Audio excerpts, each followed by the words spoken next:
2024 के इलेक्शन से ठीक पहले बीजेपी की तैयारी जोर शोर से चल रही है। खाते में पैसे इतने हैं कि कहां लगाएं समझ में नहीं आ रहा है। अब की बार 400 पार के नारे लग रहे हैं, लेकिन फिर भी भूले बिसरे एनडीए पार्टनर से संपर्क साधा जा रहा है और कांग्रेस से और भी नेता इंपोर्ट किए जा रहे हैं। बिल गेट्स के साथ इंटरव्यू किया जा रहा है। साथ ही साथ देखिए, किस्मत हो तो ऐसी, वाह क्या किस्मत है। इलेक्शन से ठीक पहले model code of conduct announce होने के बाद भी ईडी फुल फ्लो में चल रही है। आप और अरविंद केजरीवाल को लिकर स्कैम के फंदे में फांस लिया है और आईटी डिपार्टमेंट ने भारी शिद्दत करके 7 से लेकर 30 साल पुराने केसेस को खंगाला और कांग्रेस के ऊपर 1800 करोड़ रुपए का नोटिस जड़ के मारा। ऑपोजिशन की हालत महंगाई से जूझते हुए आम इंसान जैसी हो गई है। खड़ा तो है लेकिन अंदर से मरा भी है। लेकिन अगर 400 पार होना है तो ऑपोजिशन मुक्त इलेक्शन के साथ साथ चाहिए एक तंदुरुस्त प्रोपेगेंडा मशीनरी। और जो काम 2019 में गोदी मीडिया कर रही थी, वही काम 2024 में गोदी वुड कर रही है, या कम से कम करने की कोशिश कर रही है। और गोदी वुड का नशा गोदी मीडिया से कई गुना और तगड़ा होता है, काफी सक्षम होता है। अरे देखिए, राष्ट्रवाद, धर्म, पाकिस्तान, अस वर्सेस देम पर आधारित न जाने कितने पिक्चरें आई पिछले 5 सालों में, और उनमें से बहुत सारी हिट भी रही। लोगों ने उन्हें खूब पसंद किया। Uri, Thackeray, Gadar 2, Kashmir file, Kerala story, to name just a few. जो काम 100 एंकर्स चीख के 9 बजे ना कर पाए, वही काम कुछ मूवीज कर सकती हैं। इसीलिए इलेक्शन से ठीक पहले और इलेक्शंस के दौरान कई मूवीज अचानक रिलीज हो रही हैं, हो चुकी हैं, आने वाली हैं। और ये जो देश में सरकार के लिए और विपक्ष के खिलाफ एक क्लियर नैरेटिव बनाने की कोशिश कर रही हैं। Godhra, Veer Savarkar, JNU, Bastar, Razakar, article 370, Main Atal Hoon, Sabarmati report, the vaccine war, to name just a few. एक टाइम था जब कंगना और अक्षय के राष्ट्रवाद मूवीज पर कॉपीराइट हुआ करता था, लेकिन अब यह फॉर्मूला मास रेप्लिकेट हो रहा है। लेकिन क्या यह फॉर्मूला 2024 में चलेगा? क्या नफरत की कोई एक्सपायरी डेट होती है? क्या जनता को अब यह खेल समझ में आ रहा है? जानने की कोशिश करेंगे आज के देशभक्त एपिसोड में। और यह भी कि ऐसी मूवीज देखते समय क्या आपको पता चलता है कि आप एक प्रोपेगेंडा का हिस्सा बन चुके हैं? नेता टाइप आधा काम मत करो, सब्सक्राइब के साथ साथ बेल आइकॉन भी दबाओ। सबसे पहले समझने की कोशिश करते हैं कि क्या बॉलीवुड हमेशा ही ऐसा था? हम कुछ नई चीज के बारे में बात कर रहे हैं क्या? क्या बॉलीवुड हमेशा ही डरा हुआ, सहमा हुआ, सिस्टम से ना सवाल करने वाला एक इंडस्ट्री था? इसके लिए हमें जल्दी से थोड़ा सा रिवाइंड करना पड़ेगा और उन मूवीज को देखना पड़ेगा जो आजादी से पहले रिलीज हुए थे। अरे एडिटर, क्या कर रहे हो यार तुम? आजादी के पहले वाला मैंने 1947 में मत ले जाओ। मैं तो कंगना दीदी के पहले वाले आजादी की बात कर रहा था। अब वो कलर में आ गए। हाँ, तो अब हम 2014 से पहले अगर देखें तो कई सिस्टम को चैलेंज करने वाली मूवीज आई थी। उस समय बॉलीवुड में थोड़ा बूता हुआ करता था। जाने भी दो यारो, मेरा पर्सनल फेवरेट, 1983 में डायरेक्टर कुंदन शाह को एनएफडीसी ने केवल 7 लाख रुपए का फाइनेंस दिया था। उन्होंने प्रोजेक्ट के दौर पर नसरुद्दीन शाह, सतीश कौशिक, ओम पुरी, पंकज कपूर के साथ एक ऐसी पिक्चर बनाई जो क्रोनी कैपिटलिज्म और जो पॉलिटिकल नेक्सस होता था, जो करप्शन होता था, उसकी धज्जियां उड़ाकर इस पिक्चर ने रख दी। एक कल्ट क्लासिक बन गई।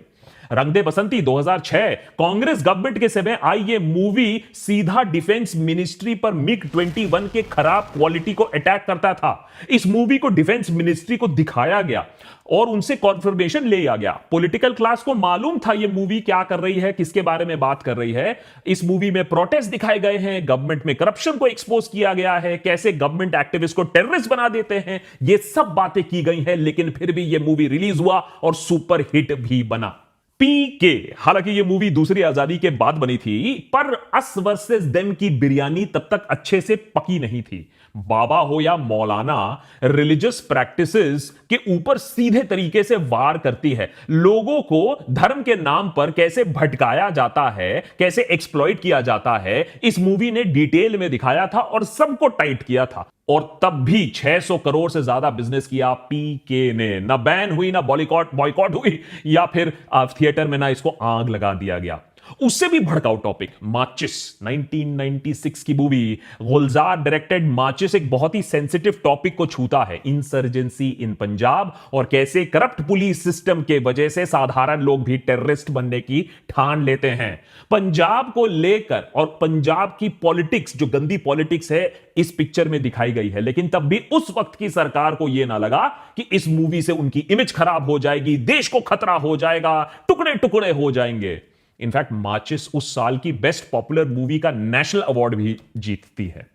गुलाल 2009 स्टूडेंट पॉलिटिक्स और पॉलिटिक्स में कास्ट का कैसे इस्तेमाल होता है। पता नहीं नेताओं को उस समय ये पिक्चरें बुरी कैसे नहीं लगती थी, कैसे इनको रिलीज की अनुमति मिल जाती थी। शंघाई 2012 कैसे गवर्नमेंट सोशल एक्टिविस्ट पर अटैक करवाती है, डिसेंट को खत्म करने की कोशिश कैसे करती है। सिनेमा का काम सिर्फ बाइसेप्स और बूब्स दिखाना नहीं होता है, उसका एक और अहम रोल होता है सोसाइटी को आईना दिखाना, कड़े सवाल उठाना सिस्टम को कि भैया लोग अपने सेंस में आ जाओ, ये सब क्या हो रहा है देश के पॉलिटिक्स में और सोसाइटी में। इसका एक बहुत अच्छा उदाहरण खासकर कि बॉलीवुड में हमें दिखता है इमरजेंसी के समय, जब इंदिरा गांधी के खिलाफ कई डायरेक्टर्स और देवानंद जैसे कुछ एक्टर्स ने एक कड़ा स्टैंड लिया। 1975 गुलजार की आंधी सुचित्रा सेन के कैरेक्टर को इंदिरा गांधी पर आधारित किया गया था, जो अपने फैमिली रिस्पॉन्सिबिलिटीज को छोड़कर राजनीति की तरफ रुख करती हैं। 1978 में आईएस जौहर की नसबंदी पिक्चर, जो संजय गांधी के फोर्स्ड स्टेरिलाइजेशन इनिशिएटिव पर आधारित थी। 1978 में ही अमृत नाहटा की किस्सा कुर्सी का, मेरा पर्सनल फेवरेट है, इस पर हमने पूरा एक एपिसोड भी बना के रखा है, एक कल्ट सटायर मूवी जिसे आज माना जाता है। लेकिन उस समय ये सारी पिक्चरों के बारे में जो बात कर रहा हूं उन्हें बैन कर दिया गया था। किस्सा कुर्सी का तो प्रिंस कहा जाता है संजय गांधी और तब की information broadcasting minister VC Shukla ने मिलकर प्रिंट्स ही जला दिए थे। लेकिन एक फैक्ट क्लियर है कि देश की पहली इमरजेंसी में बॉलीवुड ने कुछ हद तक कोशिश की, सवाल पूछने की, आईना दिखाने की। दूसरी इमरजेंसी में मानो आत्मसमर्पण कर दिया है, आओ भाई चला दो हमारे ऊपर बुलडोजर। ट्विटर पर मैंने एक सिंपल सवाल पूछा कि पिछले 10 सालों में बस 3 ऐसे पिक्चरें बता दो मेन स्ट्रीम बॉलीवुड से, जहां बॉलीवुड ने आज के पॉलिटिकल एस्टैब्लिशमेंट को चैलेंज किया हो। आज के, नॉट 70 साल वाला, अभी का पॉलिटिकल एस्टैब्लिशमेंट को चैलेंज किया हो। अभी तक मैं जवाब का इंतजार ही कर रहा हूं। जोराम, आर्टिकल 15, अफवाह, भक्षक, भीड़, ऐसी सोशली रेलेवेंट पिक्चरें तो बनी हैं, कुछ सवाल सोसाइटी की तरफ जो उठी हैं वो दिखाया है, लेकिन जो main stream politics, national politics को आड़े हाथ किसी ने नहीं लिया, किसी की हालत नहीं है। उल्टी कश्मीर फाइल्स और केरला स्टोरी मॉडल को अपनाया गया है। कश्मीर फाइल्स कश्मीरी पंडितों पर हुए अत्याचार और 90s में सरकार की मिलिटेंसी के सामने जो हार है उस पर आधारित पिक्चर है। अच्छी बात है, इसको दिखाना चाहिए, क्योंकि कश्मीरी पंडित के साथ जो हुआ वो हमारे इतिहास का एक घिनौना सच है। लेकिन इस मूवी ने उस सच को दर्शाने के बहाने अस वर्सेस देम का नैरेटिव खूब अच्छी तरीके से चलाया। यह बताना जरूरी नहीं समझा कि पाकिस्तानी मिलिटेंट्स ने कश्मीरी पंडित्स को तो मारा ही मारा, लेकिन उससे ज्यादा, कई गुना ज्यादा मुसलमानों को भी मारा, क्योंकि उनका एजेंडा था हमारे देश को खत्म करना, सिर्फ एक ग्रुप को नहीं। लेकिन सिलेक्टिव नैरेटिव खूब हिट हुआ, लोगों ने खूब उसे पसंद किया, खूब रोए लोग पिक्चर देखकर। 25 करोड़ की बजट में बनी हुई पिक्चर उससे 10 गुना ज्यादा पैसे कमाती है। फिर आई केरला स्टोरी। 3 का 30,000 कैसे बनाया जा सकता है, हमें इस पिक्चर ने दिखाया।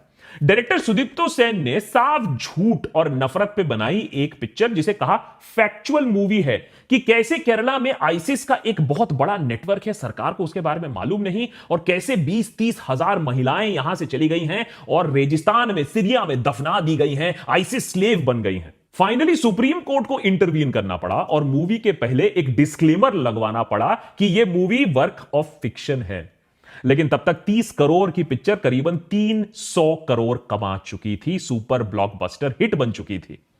काम बढ़िया चल रहा था, थोड़ा सा सच, बहुत सारा मसाला, ढेर सारा हिंदू मुस्लिम, अस वर्सेस देम, नफरत और ज्यादा नफरत, super hit formula of Bollywood. और यह पहली बार नहीं हो रहा था, ये प्रोपोगेंडा वाली मूवी बनाने की एक प्रथा चली आती है ग्लोबल स्टेज पर, सिर्फ देश की बात नहीं कर रहा हूं। रशिया में लेनिन ने कम्युनिज्म का मैसेज स्प्रेड करने के लिए, अक्टूबर रेवोल्यूशन को पॉपुलराइज करने के लिए ट्रेन चलवाई। ट्रेन में पैम्फलेट, आर्टिकल और ट्रेन में मूवीज दिखाई गई पूरे देश भर में, जिससे लोग समझ पाए कि भाई ये क्या है और उनका प्रोपोगेंडा फैले। जर्मनी में इस प्रोपेगेंडा को एक और लेवल ऊपर लिया गया। हिटलर ने अपने नाजी एक्शंस को जस्टिफाई करने के लिए एक पर्टिकुलर पर्सन को बैठाया, लेनी राइफेनस्टाल। उन्होंने पिक्चरें बनाई, Triumph of will, victory of faith, day of freedom. इस मूवी बनाकर यह साबित किया गया कि हिटलर जो कर रहा है वो सही कर रहा है, कुछ सोच के कर रहा है, जर्मनी के अच्छे दिनों के लिए कर रहा है और लोगों को उसका साथ देना चाहिए। जो काम कम्युनिस्टों ने रशिया में किया, नाजीज ने जर्मनी में किया, वही काम गोदीवुड आज कर रहा है भारत देश में। लेकिन क्या यह प्लान सफल हो रहा है? यह दिलचस्प सवाल है और इसको देखने के लिए पिछले कुछ महीनों में जो पिक्चरें आई हैं कश्मीर फाइल्स और केरला मॉडल पर, उन्हें थोड़ा स्टडी करने की जरूरत है। यह समझने की जरूरत है कि यह मॉडल सक्सेसफुल हो रहा है या फेल हो रहा है। गांधी वर्सेस गोडसे, गांधी और गोडसे को एक ही सेंटेंस में डाल दिया। यह अपने आप में ही एक बहुत बड़ा क्राइम है, पर एजेंडा तो गोडसे को जस्टिफाई करना है।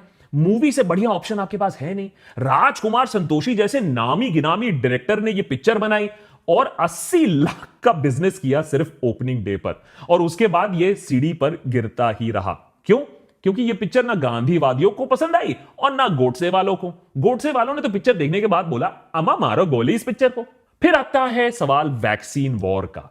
यह मूवी इंडिया की वैक्सीन के बारे में कम और उस वैक्सीन को क्वेश्चन करने वाले लोगों पर ज्यादा है, जो बात कर रहे थे कि भाई ये जो इंडिजिनस वैक्सीन है उसमें कोई प्रॉब्लम है या नहीं है। बहुत ही क्लीशे तरीके से टूल किट के बारे में बताया गया है। पूरी कोशिश की गई है यह दिखाने के लिए कि इंडिया के अंदर ही वैक्सीन बनाने वालों के बारे में प्राउड ना होकर सवाल लोग पूछते हैं। लिबरल इकोसिस्टम को दबाना, उसको एक्सपोज करना बहुत जरूरी है। वैसे वैक्सीन के अगेंस्ट तो बहुत लोगों ने बयान दिए थे। कोरोना से नहीं मरे, उससे ज्यादा लोग कोरोना की वैक्सीनेशन के बाद हार्ट अटैक से मरे। लेकिन कश्मीर फाइल्स को पसंद करने के बाद जनता ने इस मूवी को बिल्कुल ठुकरा दिया। कश्मीर फाइल्स के अपार सफलता के बाद वैक्सीन फाइल सिर्फ 10 करोड़ मात्र कमा पाई बॉक्स ऑफिस पर। द केरला स्टोरी के मेकर्स ने भी सोचा, अरे वाह, लोग तो नशे में हैं, एडवांटेज लिया जा सकता है। तो उन्होंने जल्दी जल्दी बनाई एक और picture, Bastar the Naxal story. India में नक्सल्स अटैक पर बनी यह पिक्चर केरला स्टोरी के डायरेक्टर, केरला स्टोरी की हीरोइन, केरला स्टोरी की फॉर्मूला पर बिल्कुल आधारित है। अरे एक बार लोगों को गधा बना सकते हो तो दूसरी बार भी बना सकते हो ना। लेकिन ऐसा हुआ नहीं। यह पिक्चर नक्सल बॉम्ब की तरफ बॉम्ब ही कर गई। आदा शर्मा के फ्लॉप करियर में एक और फ्लॉप पिक्चर ऐड हो गई। लगता है लोगों को वही घुट्टी बार बार पीने में इंटरेस्ट नहीं है।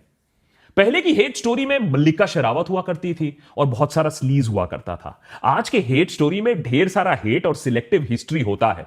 यही कोशिश रजाकार मूवी में की गई। हैदराबाद जेनोसाइड पर बनी यह पिक्चर सिर्फ 1 या 2 करोड़ कलेक्शन कमा पाई बॉक्स ऑफिस पर, क्योंकि इस पिक्चर का एजेंडा एक जो इतिहास है, जहां गलतियां हुई है जिस इतिहास में, उसे एक्सप्लोर करना, उसको डॉक्यूमेंट करना नहीं है। एजेंडा सिर्फ नफरत फैलाना है और यह अब लोगों को दिखने लगा है। गोदीवुड व्हाइट वॉश करने की भी खूब कोशिश करती है। मैं अटल हूं, अटल बिहारी वाजपेयी के जीवनी पर बनी यह पिक्चर बड़े पर्दे पर लाने की कोशिश की गई। अटल बिहारी वाजपेयी को लार्जर देन लाइफ बनाने की कोशिश की गई। लेकिन पंकज त्रिपाठी जैसे दिग्गज भी इस पिक्चर को बचा नहीं पाए, क्योंकि एक बायोग्राफी में एक इंसान की अच्छाई, उसकी बुराई, उसकी कमजोरी, उसकी ताकत, सबको दिखाया जाता है, दर्शाया जाता है।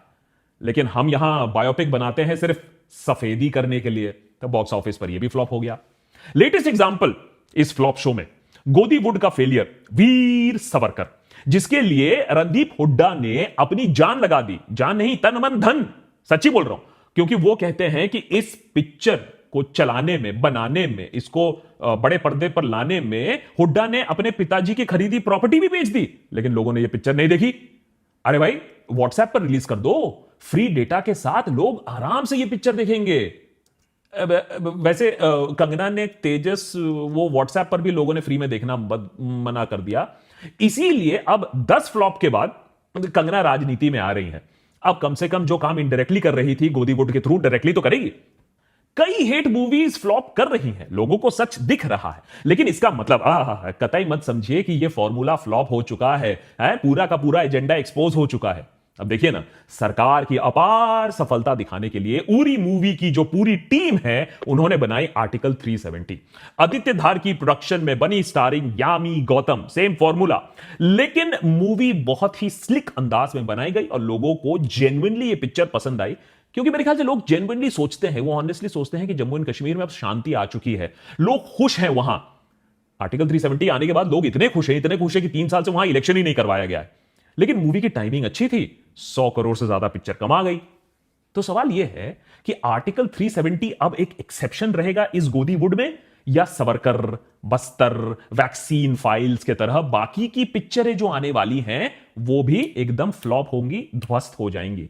क्योंकि जो एजेंडा है अब वो छुपा नहीं है, अब वो आउट इन दी ओपन हो गया है। जेएनयू पर आधारित पिक्चर, उस यूनिवर्सिटी को कलंकित करने के लिए अब आप एक पूरी पिक्चर बना रहे हो जिसमें प्रोटेस्ट हुए थे, बिल्कुल हुए थे, लेकिन जो आज भी सरकार की आंकड़ों पर, रैंकिंग्स पे नंबर 1 आती है पूरे देश में। साबरमती रिपोर्ट आ रही है पिक्चर, पुराने जख्मों को जानबूझ के खरीद रहे हो आप, और वो भी इलेक्शन के ठीक बीचों बीच। क्या मास्टर स्ट्रोक चलाया। अब आप ये मत तो बोलना मुझे कि ये सब कोइंसिडेंस है, सब माया है, और ये मूवी से देश के पॉलिटिक्स को थोड़ी ना कोई इंपैक्ट पड़ेगा। ये तो क्रिएटिव फ्रीडम है। अब आप कह रहे हो कि इसको बैन कर दो, मैं तो कभी नहीं कह रहा हूं बैन करो, लेकिन एक फिल्म मास मार्केटिंग, मास प्रोपेगेंडा जरूर करती है, कभी अच्छा कभी बुरा। अच्छे का एग्जांपल देख लेते हैं। 3 इडियट्स के बाद घर घर में कम से कम ये डिस्कशन तो होना स्टार्ट हो गया कि मेडिकल और इंजीनियरिंग छोड़कर भी कुछ ना कुछ करियर बन सकता है लोगों का। पिक्चरें बनती हैं जब होमोसेक्सुअलिटी, सेक्स एजुकेशन पर, ओ माय गॉड पार्ट 2 की अगर आप बात कर लें, तो धीरे धीरे सोसाइटी में इन चीजों पर डिस्कशन होता है, दिमाग खुलने लगता है। नेगेटिव चीजें भी होती हैं। अरे आप अगर देख लीजिए एनिमल का एग्जांपल, एनिमल को देखकर चैट्स के अंदर जो छुपा हुआ अल्फा मेल है वो कूद कूद कर बाहर आने लगा। और कश्मीर फाइल्स, केरला स्टोरी देखने के बाद लोगों ने क्या कहा, नफरत उन हिंदुओं से करो जो सेकुलर है, वो इस्लामिक टेरर है। बैकवर्ड की माँ की कि अपने धर्म को मानो, अपने धर्म के लड़के से प्यार करो। मतलब मूवीज इंपैक्ट तो क्रिएट करती हैं, और प्रोपेगेंडा मूवी का मैसेज क्लियर रहता है।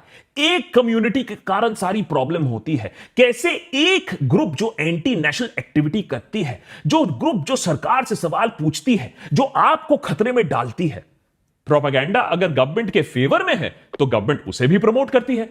थोड़ा अजीब लगता है, लेकिन आज के देश में बड़े बड़े पोजीशन पर बैठे मंत्री लोग भी पिक्चरों को प्रमोट कर रहे हैं।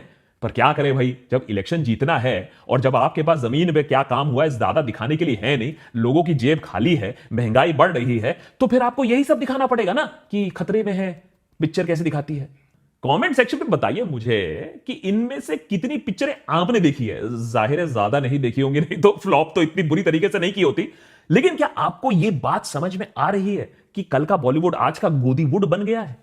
और अगर ये एपिसोड देशभक्त का आप 31 मार्च को देख रहे हैं तो नीचे कमेंट सेक्शन पे हैप्पी बर्थडे भी लिख दीजिए। अरे भाई बर्थडे तो है, ठीक है, लेकिन काम हमारा जरूर जारी रहेगा, और आपके जो विशेस हैं, आपके जो गुड विशेस हैं और आपके जो सपोर्ट है, उसी के वजह से देशभक्त और हमारी जो छोटी सी टीम है, अब एडिटर हम लोग काम करते आए हैं।